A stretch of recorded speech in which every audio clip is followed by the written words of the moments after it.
Ah, vous n'étiez pas au courant, je suis agriculteur. Enfin, j'ai pu l'être peut-être, mais allez, je le suis. En terre d'Israël. Et donc, c'est important.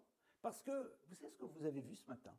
Vous êtes rentré dans mon verger et vous m'avez vu, bizarre, avec une grande échelle, en train de grimper, d'aller au sommet de l'arbre. Et cet arbre, allez, c'est un grenadier. Et avec un petit fil rouge, entourer certains fruits. Que se passe-t-il? Que faites-vous? Ah ben, c'est très simple. Ce sont les premiers fruits qui sont en train de mûrir. Et la Torah va me dire que lorsque tu es agriculteur, lorsque tu as des arbres avec des fruits, tu vas repérer les premiers fruits qui sont en train de mûrir, tu vas les identifier, et lorsque tout sera bien mûr, tu prendras ces premiers fruits et tu les amènes au temple de Jérusalem. Pourquoi?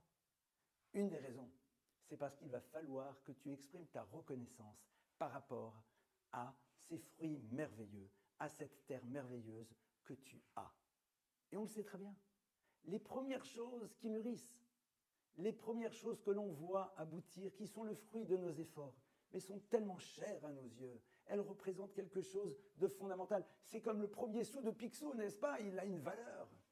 Eh bien, on prend ces premières choses qui ont tellement de valeur à nos yeux et on les amène en offrande pour pouvoir exprimer notre reconnaissance. Parce que un des éléments les plus fondamentaux de toute société, quelle qu'elle soit celle de la famille, qu'elle soit beaucoup plus vaste, c'est de savoir faire preuve de reconnaissance. Et pour cela, la Torah m'engage à faire cet acte. Dire voilà, tu le vois, il est présent, mais au fond, c'est extraordinaire, parce que c'est cette nature derrière laquelle Dieu se cache, qui t'a permis d'avoir ces merveilleux fruits. Sois capable de les amener au temple, d'exprimer, de verbaliser cette reconnaissance. Mais attention, lorsque tu quittes le temple, rappelle-toi que la reconnaissance ne doit pas être tournée exclusivement vers le divin, mais d'abord vers l'humain qui est à tes côtés au quotidien, celui que tu rencontres, celui qui a pu te rendre un petit service ou celui qui au contraire remplit ta vie de tellement de moments de bonheur. Verbalise cette reconnaissance, exprime-la. C'est la base de toute société qui se développe et ça ne peut apporter que des joies et des bénédictions.